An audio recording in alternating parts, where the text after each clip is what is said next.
You may have thought that I forgot about the what hero packs to buy for aspect cards cycle, but I didn't completely forget. Maybe I just forgot for a little while because the last video was 5 months ago.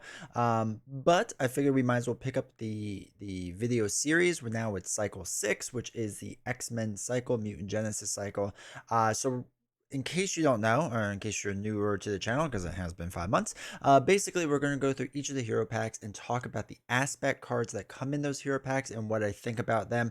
This is really just to help people, you know, that just want to get certain aspect cards, not necessarily the packs for the heroes, right? So hopefully this doesn't completely dissuade you from getting all the heroes because they are all great, well, almost all. Um, but at least it gives you an idea of what I would get for each hero if I was just looking at the aspect cards. So let's go dive right in. All right, so first we start off with Cyclops, who I'm not the biggest fan of the hero, but that's okay. A lot of people like him.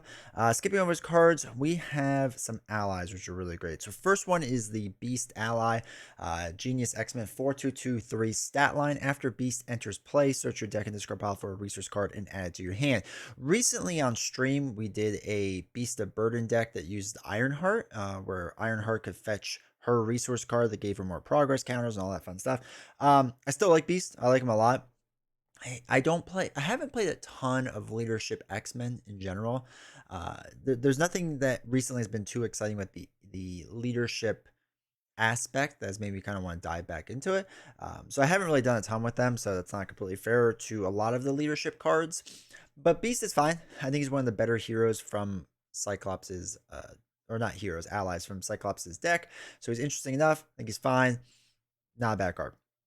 And Dust, I don't think I've ever really used. A 3-1-1-3 stat line. When Dust attacks a minion, she attacks each minion in play. Dust takes +1 consequential damage for this attack. So if there's a lot of minions out there and you kind of buffer up, that's cool and all, but she's going to knock herself out after the second hit. So instead of being able to use her twice, um, and then as a blocker, you can use her once to hit all the minions, which, I mean, I guess could be good if there's a lot of minions out there. I guess it depends, but I haven't found Dust to be worth it, so I've never really played Dust. Now, again, it's only an interrupt; it's not a forced interrupt, so you don't have to do that. If there's many minions out there, you don't have to do that interrupt. But still, I just never really used Dust. I never got into Dust. I tried putting her in like a few decks, and it never worked out well. So not a big fan of Dust. Haven't really used the card that much. Rockslide, I want to like. I really do. A 4-1-3, but 2 consequential damage, 6 card. We retaliate 1. I think for protection, like there's some nice stuff there with getting retaliate. He's got the big or the big health. Swinging for 3 is kind of nice, except it's really going through your health, so that part stinks. I want to like him, right? I like the idea of Rockslide, but for 4 cost, I want like tough on him as well, right? I want to be able for him to last a little bit longer. The 2 consequential damage really stinks, but it's fine. So he kind of gets relegated for me for thwarting for the most part. I don't know. I wanted to like Rockslide. He's just a bit too expensive. And I just think he's like not good enough for what his cost is. Then we have Blindfold, who I use a ton. 3 cost ally, 2/02. After Blindfold enters play, look at the top 5 cards in your counter deck, discard one of those cards, and put the rest back in the same order. So you don't shuffle all the cards up, but you know what's coming, and whatever's the worst card there, you can get rid of. So this is great for like Venom Goblin when you're dealing with the Goblin Glider or the We Are One card, right? You can just get rid of that card. Or if you're like me and you get Shadow of the Past all the time, you can just get rid of that card. You don't have to worry about it, you don't have to deal with it, which is really nice. So I like this card. Anything that lets you kind of know what's coming up. Not only know what's coming up, but manipulate the deck in some way. I think it's pretty strong. The encounter deck, that is. Even your player deck. But the encounter deck to manipulate, I think it's really strong and it's really good. So solid card. Really like it. Danger Room Training, 1 cost upgrade attached to an X-Men ally. Max 1 training upgrade per ally. Attached ally gets +1/+1/+1, which is really good. It's a really good stat line. If you're doing any kind of Voltron build with X-Men allies, absolutely should be in there. In general, I think whenever I play leadership X-Men ally type decks, I put this on. And now thinking about it too, I really want to put this on to Honey Badger, because Honey Badger is an X-Men ally, which is interesting because, you know, X23 isn't. But to add a +1/+1/+1 stat on the Honey Badger would be huge. I still think this card's really worth it. I think it's really good. It still affects some of the X Factor stuff. And from the looks of it, with Age of Apocalypse, it's going to have some effect there as well, because it looks like Age of Apocalypse will have some X-Men allies as well. And then we have Coordinated Attack, 0 cost upgrade. Attached to a minion, 1 per minion. Each ally takes -1 consequential damage when attacking attached minion. Now, I played around with this a little bit. It's not bad for like elite minions that have a lot of health, where you're going to be like having to do a lot of small attacks to take them out. It's not bad for that, but for the most part, I feel like I'm taking out minions fast enough that I don't have to worry about this. So it's just a card that doesn't get played as much as I would like it to. But generally speaking, I'm doing enough damage fast enough to take out the minion. Um, and it's not like small chunks of damage usually. Usually I like kind of turn my hero on them. So maybe I should be looking at this more. I don't know. But I just really haven't. I really haven't found a good use for this. So it's not a card I use a ton personally. Teamwork, 0 cost event. When you use your basic thwart power or basic attack, exhaust an ally you control, add that ally's matching power to your hero's power for this use. Really good if you don't want your ally, like if you beef up your ally and you don't want them to take consequential damage, this is a really strong card. I don't use it a ton because it ends up being used a bit more in like Voltron type builds, or if I had a really expensive ally that I don't want to get like chucked out right away, I might use it for that. So it can be really good. It has its place, but it's not a card I love, but it gets used now and again. Effective Leadership lets you have 2 of them. It's a wild resource card. When you spend this card to play an ally, that ally gets +1/+1 until the end of the phase. I think I used it once or twice. I like the idea of it, to get the +1/+1 stat line, but it's generally not worth it because there's just so much that has to go right. If you have a very ally heavy deck, I could see it being worth it. If I did almost like a Nova type deck where the wild resources count as double, I could see it worth it, but I don't know. I'm not a big fan. Or if you did with leadership, what's her face?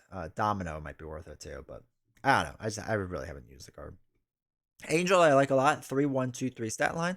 If you're a mutant or an X-Men, reduces cost down to 2. So he's a 1/2/3 stat line for 2 costs is really strong. Even at 3 costs, it's not a bad stat line.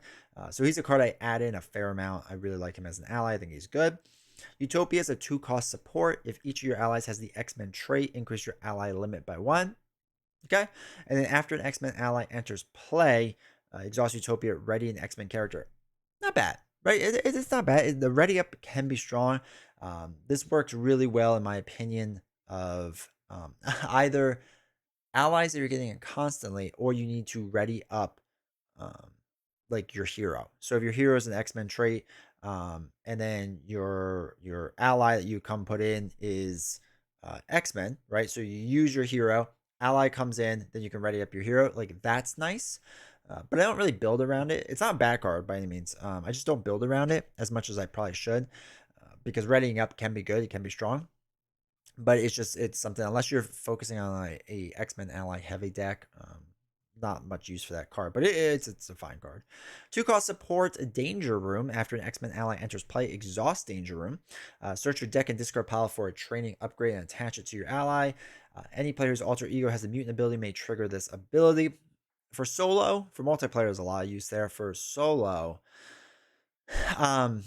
if you're running a training heavy deck, I think this is worth it. Or you expect to lose a lot of allies that have the training attachment, so you're cycling through them a bunch, it's definitely worth it. This was a card I played around with a bit more in the beginning, and then as time went on, I kind of used less and less. I don't know. It's not a bad card. It's just not one I kind of build around. The earlier training card that we saw with the +1/+1/+1 stat line is probably the one I would use the most for Danger Room training, but I don't know. Past that, I can't remember anymore there off the top of my head. But like I said, I don't do leadership as much as I should, but this was a kind of more of a leadership focused card. Game time is a 0-cost event. Choose an ally with a training upgrade. Ready that ally and heal 1 from it. Okay. Like again, if you do a training type build, not bad. Can be absolutely worth it. Anything that lets you heal and ready up an ally is good stuff. Psychic Rapport, 2-cost event. It's a team up for Cyclops and Phoenix. Ready Cyclops and Phoenix. Choose to either return a Cyclops card from your discard pile to your hand, or place 2 power counters on Phoenix. The problem with this is I don't really care about the power counters on Phoenix. Like they just, because I have my timing so well down with Phoenix that adding another 2 counters like isn't usually necessary. It's not terrible, but it's not necessary. And I don't use team up cards as much, obviously, because I am playing solo. So, and then he has his normal resources in there. But 0 cost upgrade marked, attached to a minion, 1 per minion, attacks attached to attached minion, attacks against attached minion gain overkill. I don't know. I haven't used it a ton. Maybe it's worth it, but not for me. Befuddle. When a character makes a basic attack against attached minion, that attack uses their thwart instead of their attack. Again, if I had a stack thwart hero, maybe this makes sense. But it hasn't really in solo for me. Pin down is a pretty good card. 0 cost upgrade attached to a minion. They get -2 attack. Is huge. You can add this to certain minions and like they just sit there and do nothing the entire game. Like it's actually kind of nice.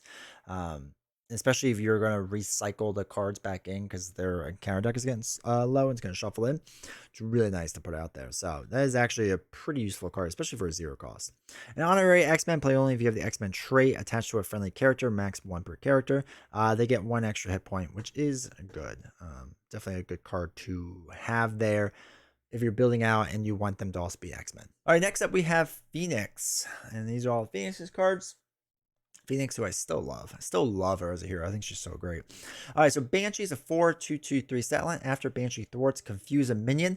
Not bad, right? This was kind of the thing that helped you out if you wanted to do, more flipping in Ultra, or you want to do more flipping in the Justice deck. Banshee kind of gives you that ability. Thwarting with him is pretty good. Being able to do it twice and use him as a blocker. But if you're dealing with a lot of minions and you still need to flip down because you're in a bad spot, Banshee kind of lets you do that, which is really nice. And most minions don't have steady or stalwart. I think only a couple do. So being able to confuse them can be really strong, but that's really all you use it for is if you were flipping down and whatever. So not an amazing card, but definitely not a bad card. But I like that if you're dealing with a minion heavy deck, you don't have to do aggression.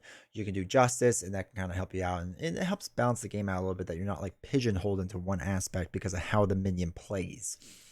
Then we have Marvel Girl, a 3/2/1/3 stat line. When Marvel Girl attacks a minion, remove X threat from the main scheme, where X is that minion's printed scheme. There are very few minions that have high scheming, so it's worth a little, but not like a lot. I don't know. I messed around with Marvel Girl for like a hot minute, and I wasn't a big fan of this whole remove X threat from the main scheme where X is the minion, like because usually it's like a 1 or 2, and a 3 cost card. I'll just remove it another way and draw a card or something like that. It never really seemed 100% worth it. So wasn't the biggest fan of Marvel Girl. Mission training, 1 cost upgrade, training card attached to an X-Men ally, max 1 training per ally. Attached ally gets +1 thwart, 2 hit points. The 2 hit points is really nice for allies. So I've done a few Voltron builds in Justice. Solid card. I definitely like it. Getting the +1. Psychic +1 thwart does. Psychic manipulation is 3 cost event. It's only for psionic, which is great. That was the best thing about this wave. And the next wave, just the psionic stuff. I still love psionic as a keyword. I think it's awesome. When the villain schemes, the activation removes threat instead of placing it. 3 cost is really expensive for this, but I have had situations where I flip down with this card in hand, knowing that the villain's going to scheme a lot, and they clear out the main scheme. I've had this happen with Thanos, right? Where he had like 8 threat in the scheme. He was obviously about to snap, and instead I played this card and removed like 4 or 5 threat. Like it was really helpful and useful. And then, you get an advance after that, but whatever. That's a minor detail. But I do like this card. But you have to like build with this card in mind. It's not like a card you throw in because it is really expensive. But if you can get stuff to lower the psionic trait, like if you do like team building or whatever, or other ways to lower this card's cost, it's much better because 3 is really expensive. But it is a cool card when you get to work. 1 cost event and Mutant Peacekeepers. You can only play if you're an X-Men. Exhaust your hero and any number of X-Men allies. Remove X threat from X threat from among schemes in play where X is the total threat of those characters. Now, I haven't used this in a while, but now with player size schemes, this could be a more interesting card where you do a heavy threat removal, and a lot of the player size schemes for solo is only like 2 or 3, right? But if you can get it so that you have your board built out a bit, and then you can clear your side scheme, the main scheme, another side scheme possibly. Like that could be really nice. So at first I didn't use it a ton, but I do I do like the idea of this now that player side schemes. I have to mess around with this more. I don't. This might be worth it like a little bit more with player side schemes because it's a little more consistent to get like a second scheme in there. So I have to check that out more. Switch Retribution, 1 cost event, hero action. The villain schemes deal 4 damage to the villain. Unless it's a final push and you know that scheme isn't going to do much. Like a 1 for 4 attack isn't bad. But okay. Like it's just, I don't know. These type cards I rarely use. I just don't think the trade-off most of the time is worth it. Passion for Justice, when you spend this card to play a thwart event, that event removes 1 additional threat. Okay. Like if it has several lines of threat removal, I think it's more worth it. Because I think that's the way this would interact, is it affects each line of threat removal. I think. I have to double check that now, but I don't use this card a lot, so I don't really fully remember, but I feel like it does. I don't know. Rules people, you can double check me on that.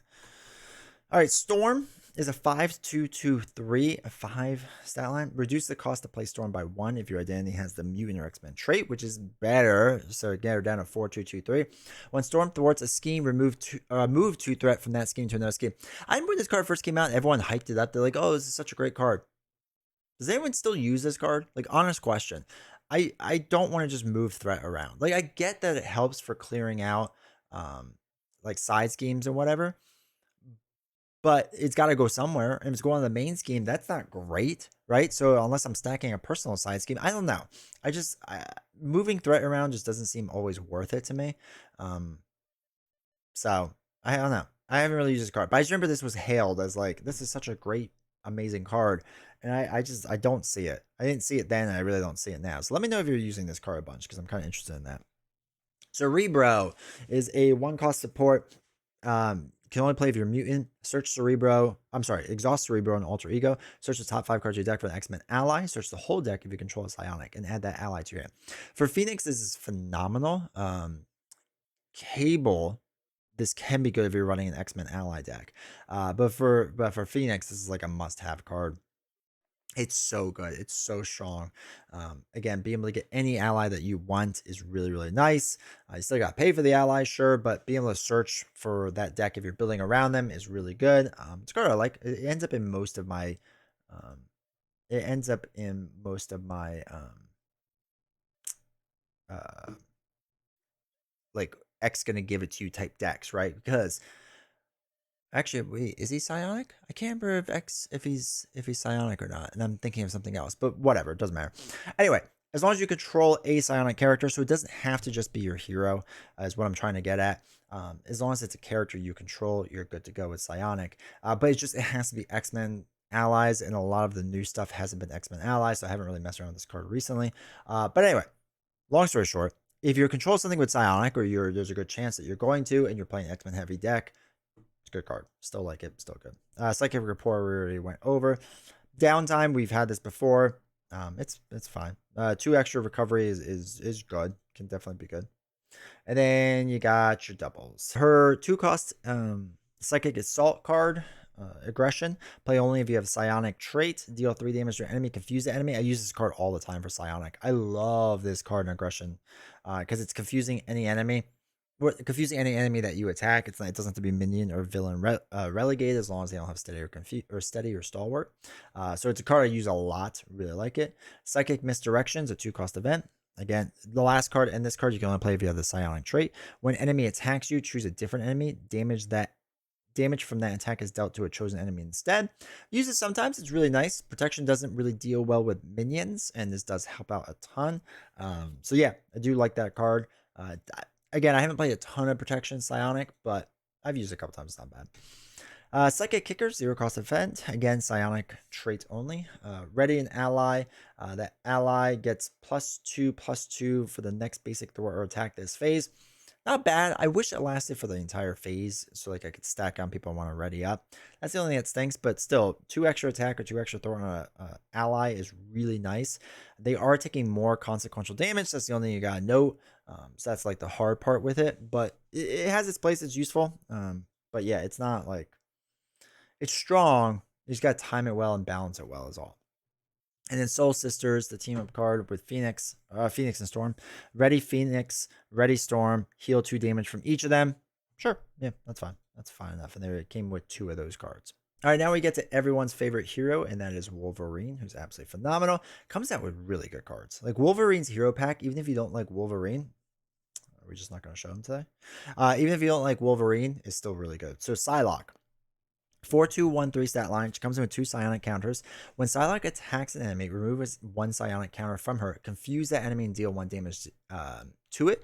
So basically, it does 2 damage and confuse that enemy. This is a huge card. I use this card all the time. Psylocke ally is incredibly strong, incredibly good.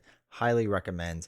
Like I said, for 4 costs, it's absolutely worth to be able to confuse 2 different enemies, right? It's not just a minion, it's any enemy that she attacks. Sunfire, also really good. 2-1-2 stat line. After you play Sunfire from your hand, spend an energy resource. Choose an attachment that attacks a hero action or hero response and discard it. There's a lot of things recently that have been coming out that get attached to your hero where you got to do something. It's nice to be able to clear that out. Or not only just on your hero, but also on the villain, right? Because a lot of times on the villain, there'll be whatever you got to do, some strong card. You have to like throw away 50 cards from your hand. Well, you don't have to do that anymore. You can just use Sunfire now, which is really nice. Battle Fury, 1 cost upgrade, play under any player's control, 1 per player. After your hero attacks and defeats a minion, discard 1 damage. Deal 1 damage to your hero and discard Battle Fury, ready your hero. I don't think the ready's worth it. To basically do it once and deal damage to yourself and a 1 cost. I don't know. I've never really used Battle Fury. I've never gotten into it, so it's not a great card to me. Warrior skill, 2 cost upgrade, uses 3 warrior counters, max 1 per player. When your hero attacks, remove 1 warrior counter from here. That attack deals 1 additional damage. So for Gambit, that comes out later on, and I just realized I don't think I put the Gambit and what's a face Rogue up here, which I have to do in a second. But for like Gambit, this is really strong, really good. Definitely recommend. But yeah, I like this card. I like being able to add additional damage when I need it. Sometimes it doesn't make sense, but if you ever have a card like Gambit's where it's like that 0/0/0 attack card, so now it adds 1/1/1 to everything, which is really good value. Like really good value. And then we got Out of My Way, 2 cost event, deal 3 damage to an enemy, 5 damage instead if the enemy has the guard and patrol keyword. I've never gotten to work out where I could do the 5 because I don't play with this card that much. Could be good. Maybe if you're dealing with a lot of guard or patrol. I could definitely see situations, and maybe as a deck, I need to do more situational, or a card I need to make more situational to put in. So not against the card, I just haven't really built around it. Precision Strike, I do like though. 1 cost card, deal 2 damage to enemy. If that attack defeats that enemy, heal 2 damage from your hero. Especially if you play a lot of the older scenarios, a lot of the enemies only have 2 life or like 1 life. So you basically get to do your 1 attack and you get to heal 2. 1 for 2 heal, and you take out an enemy. Pretty strong, pretty good. It is a card I add a fair amount. Mean Swing, when your hero makes a basic attack, exhaust a weapon upgrade, your hero gets +3 for that attack. Can be good with a hero that has a weapon where you don't need to exhaust. Gamora's Sword, I think is the one that comes to mind. So you don't need to exhaust. There's a couple of weapons out there that you don't need to exhaust. I think there's even more now. And of course, they're all escaping me. But if you don't need to exhaust your weapon, really great. A really, really, really great card. So that you get that +3 attack. So I've used Mean Swing, but you got to build around it and know what your deck is like. And again, if your weapon exhausts or not.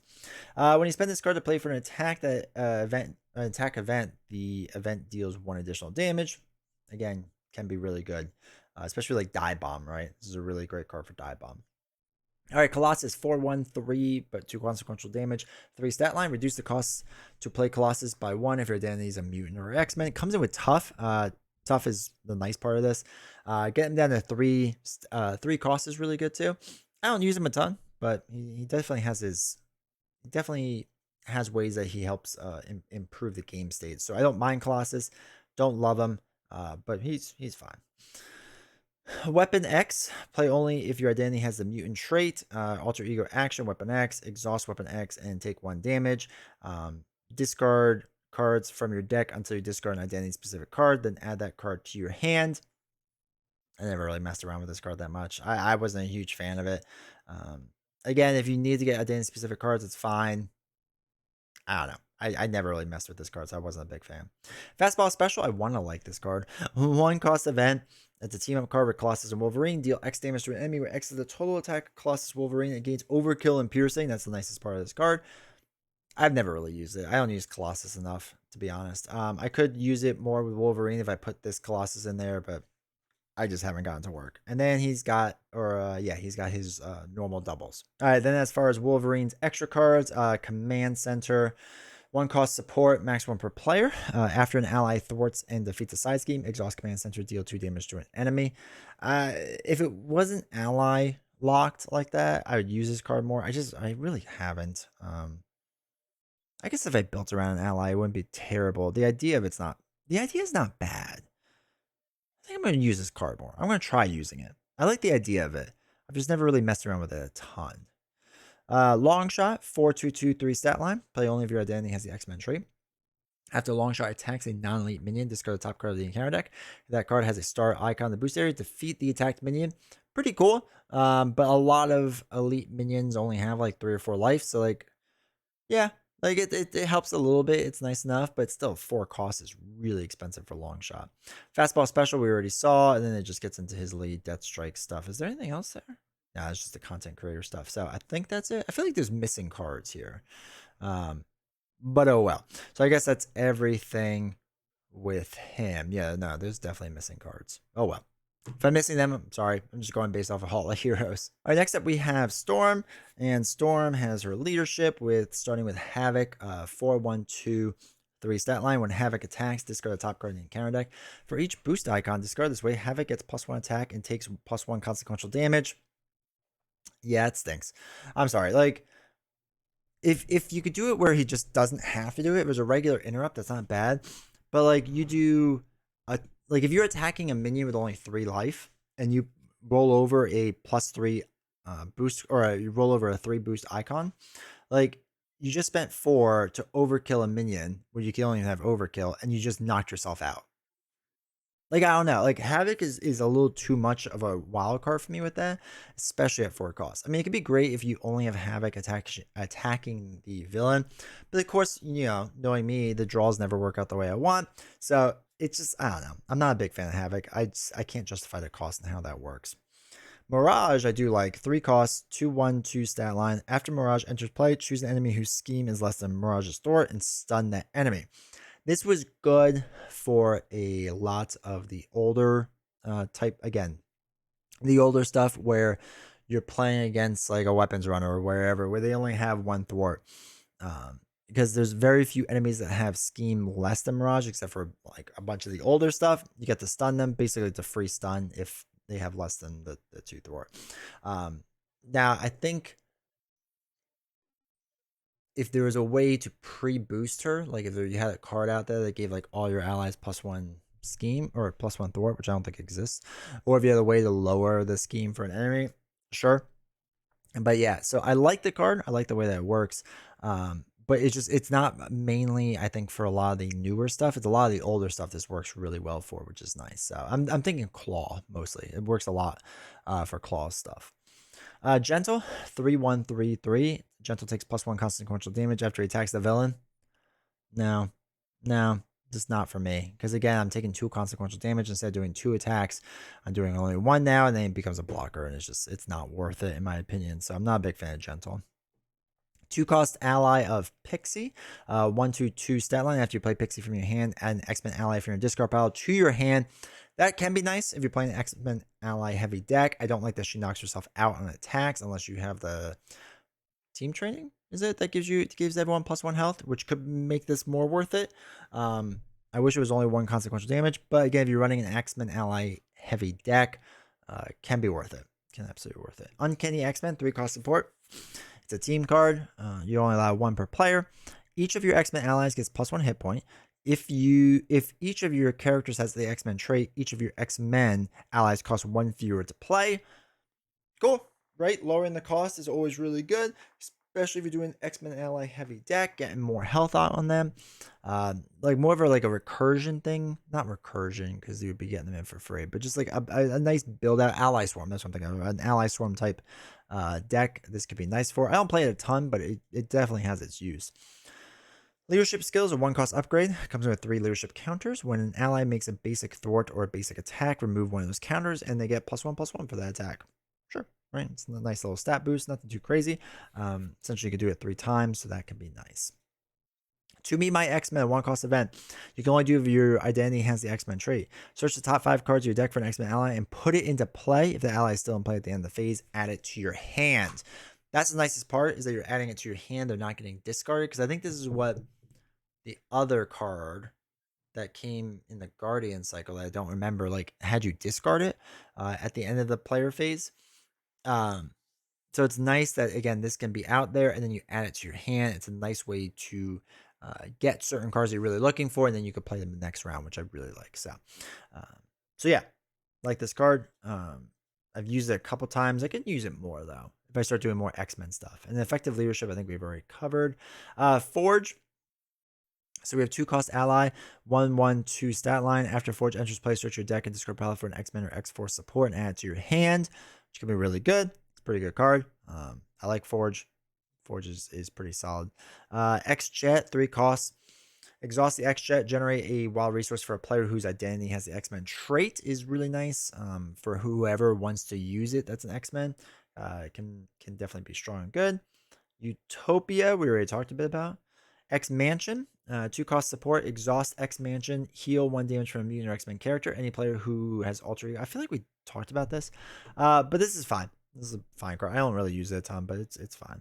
Endurance, I'm a big fan of Endurance, especially for anyone. A lot of the X-Men only had 9 hit points, so especially for any of them to bring them up to 12, I think is pretty strong and good. And then you have the normal doubles. I finally have now remembered to go down here and look at these cards. So Hangar Bay, a 1-cost support. After an ally defends against an attack and is not defeated, exhaust this card to ready that ally. I haven't used it a ton. A lot of times my allies seem to get knocked out and they don't really survive. So I don't know. I haven't really used Hangar Bay. There's probably a better build out there. I just don't know about it. And then once again, I feel like we're missing cards, but oh well. This is all they had here for Storm. So I guess that's all there is. And again, if I'm missing cards, I apologize. But yeah, that's everything from Storm. All right, next up we have Remy LeBeau Gambit. So we have Bishop for Justice, 3/2/0/3. After enemy attacks you, place 1 energy counter here. When Bishop attacks, remove each of those counters to do +2 damage. I want to like it. I do want to like it. I don't know. It's nice with the doing of the damage. With putting the energy counter on there, I think it can be good. But I've just never really built around it, and I feel like I need to build a little around it. And it's like for like a burst damage. I don't know. I want to mess around with this card more. I'll be honest. I want to mess around with it more. I just never liked it that much, so I never really used it. Dazzler's a 4/2/2/3 stat line. After she enters play, confuse the enemy. Really good as long as the villain or a really tough minion can be confused. Definitely worth it. And it's a good stat line, 2/2/3, or a good enough stat line. 4 costs, obviously a little expensive, but for confusing the enemy, I will take that. Operative skill, 2 cost upgrade, 3 counters on it. When you thwart, remove 1 counter from here. The thwart removes 1 additional threat. Yeah, all right. 2 is a little expensive for that, but sure, why not? It's fine. I don't really build around it. I think you can make this more work with what's her face, like Miss Marvel or something like that. But yeah, I really haven't. Stealth Strike, 3 cost event, deal 4 damage to enemy. If that enemy is defeated by its attack, remove 2 threat from the scheme. I've messed around with Stealth Strike because we've had it in the past before.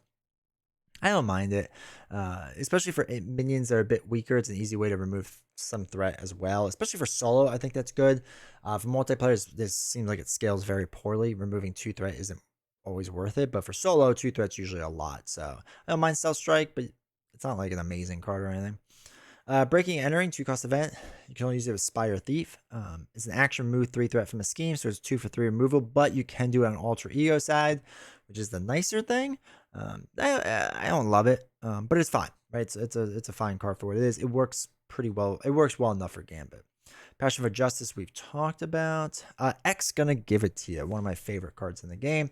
He is psionic. We made comments about this earlier. I couldn't remember if he's psionic. He is.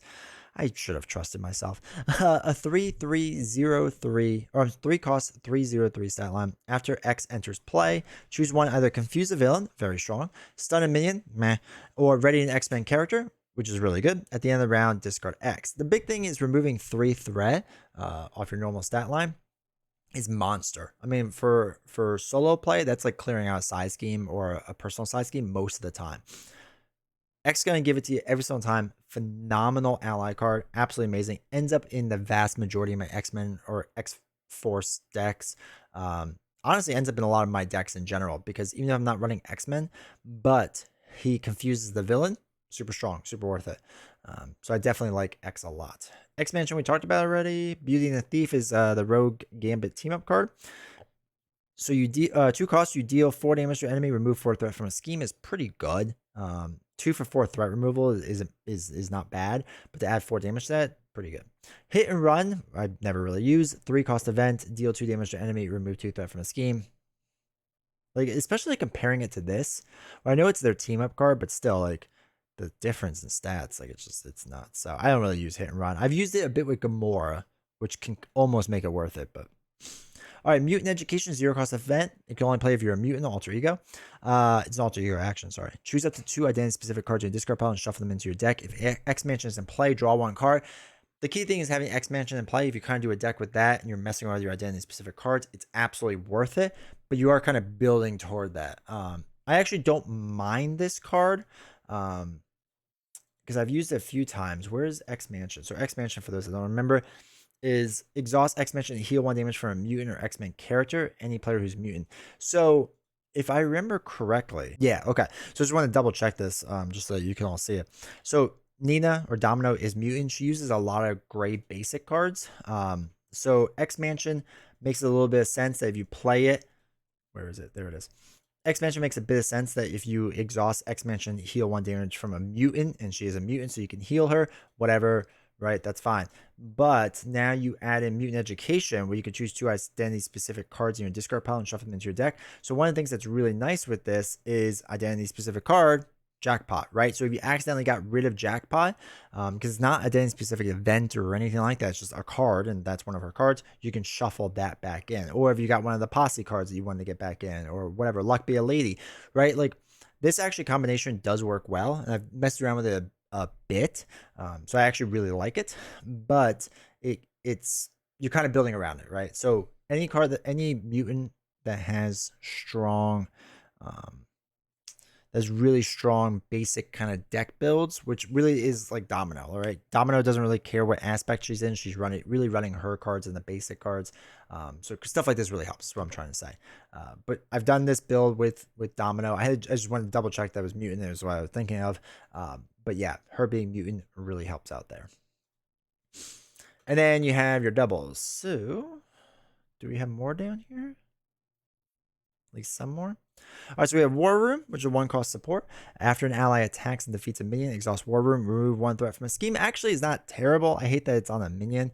But again, if you're playing a minion heavy deck, it's a good way to clear a lot of schemes. Like if you think of like Thor minion slaying decks, like this can be useful, right? And then 3 of them. So the X-Men instructions, 0 cost event. You can only do if you're a mutant. Choose up to 2 X-Men allies in your discard pile and shuffle them into your deck if X-Men is play. Again, if you're running an X-Men heavy ally deck, it's not bad. Now that we have a lot of, people like Cable and whatever that's doing X-Force, I don't really play this card as much as I used to. So I don't mind it, but I just haven't really messed around with it a ton recently. So that's everything for Gambit. And then let's move on to the last one, which is Rogue. All right, so the last but not least is Rogue. And Rogue's okay. So Rogue starts with protection. Iceman 3-1. Iceman's a 3 cost 1-2-3 stat line. Because of 3 freeze counters. After a minion enters play, remove 1 freeze counter from Iceman. Stun that minion. Yeah, okay, that's good. Minion heavy deck and protection, really nice, pretty strong. Karma is a 4-0-0-1. After you play Karma from your hand, choose a non-elite minion. While Karma is in play, take control of that minion and treat it as a controlled ally with a blank text box. Its thwart is equal to the opponent's scheme, and it takes 2 consequential damage after it thwarts or attacks. Yeah, like again, if you have a decent minion out there that you can take control of, Again, it always stinks when it's a non-elite minion, but it's not bad. It's very easy though to like kind of pinged off damage if there's anyone that does like Ultron, right? Does damage to the entire board a lot of times. So that part can stink, but it's fine. It does take up basically a ally spot or two, right? So that's the only thing that kind of stinks. Armor, really good card. Two cost, 1/1/2 stat line. You can only do it if you're X-Men, but she comes in with tough, which is absolute monster, right? So you get a block, you get to use her the next round for one thwart, one attack, or whatever, and then use her as a block again. It's a monster card for 2 cost. Unflappable, very good card. 1 cost upgrade. After you defend against an attack and take no damage, exhaust Unflappable to draw 1 card. Yeah, perfect defense type stuff. Worth it 100%. We've had Unflappable before, but it's definitely a good card. Judoka, hopefully I'm saying that right, skill. 2 cost upgrade, puts 3 counters on. When you defend against an attack, remove 1 counter from here. That enemy, when you defend against an enemy attack, so it could be any enemy, the enemy gets -2 for that attack. That is huge. That's monster huge, especially if you're doing a perfect defense and you can't ready up anymore, but the minion only has 2 attack. Like, monster huge card. Or if you need to run perfect defense, again, it's not a force interrupt. Just whenever you want to, they get -2. It's just it could be so helpful and so useful. So definitely a strong card. Preemptive Strike is good. 1 cost event when a boost icon, or I'm sorry, boost card is turned face up when the villain attacks. Cancel all the boost icons and then deal 1 damage to the villain for each boost icon. Cancel this way. Use it all the time. Definitely strong. Good card. Not today. 1 cost event.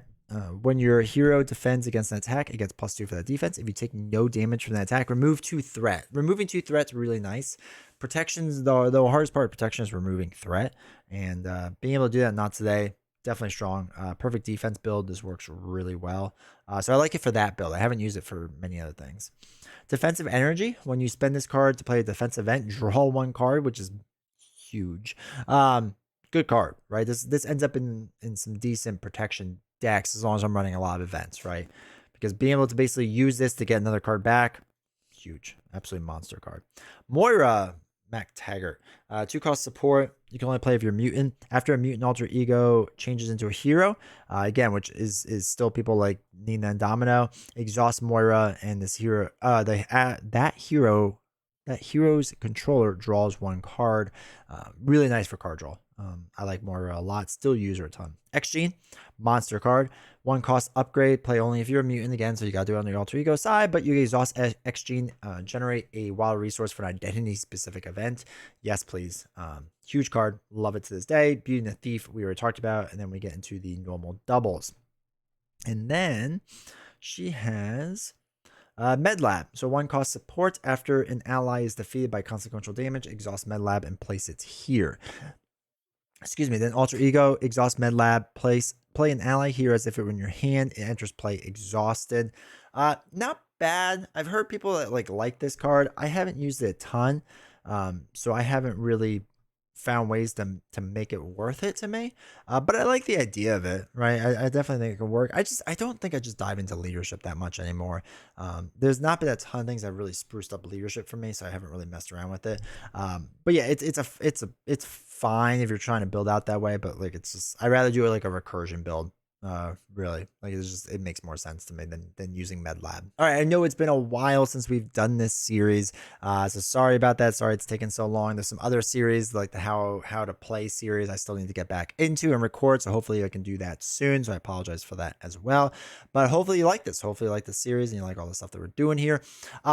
Quick things really quick. If you made it to the end of this video, make sure to hit the like button, hit subscribe. It really helps out the channel. Anytime you watch this video and you're not subscribed, not that it hurts the channel, but it helps it greatly. Then when you do subscribe to it, it gets this content out to more people. So please make sure to subscribe. I really appreciate it.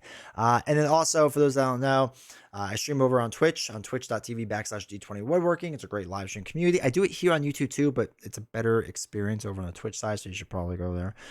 So go over there, hit the follow button. It's free. You can have a great time there. And then lastly, we have Patreon, where we have been doing exclusive videos over on Patreon. You do need to pay for Patreon in order to see these videos, but it starts at $3 a month, right? So for $3 a month, basically every week, except for last week, because I was away. But almost every single week, we kind of do like more of a vlog type style thing where I talk about either things in the industry or things going on personal or whatever, and it's just like a laid back, relaxed conversation and something a little different, and it's something that you can really only see there. I'm not making it available on here at all. So anyway, if you're interested in stuff or just supporting the channel, definitely check out Patreon. And there's a free button too, so hit the free button. I do like a free update about once a month, so you could definitely check that out. So anyway, hopefully you enjoyed this. Once all the X4 stuff is out and finished and I get to mess around with it more, we'll do a series on that. But it'll probably be a little bit wild, but for a little bit while. But I'm happy I finally caught up on this series, and I promise we'll get to some more another time. But thank you all for watching. I'll see you all next time.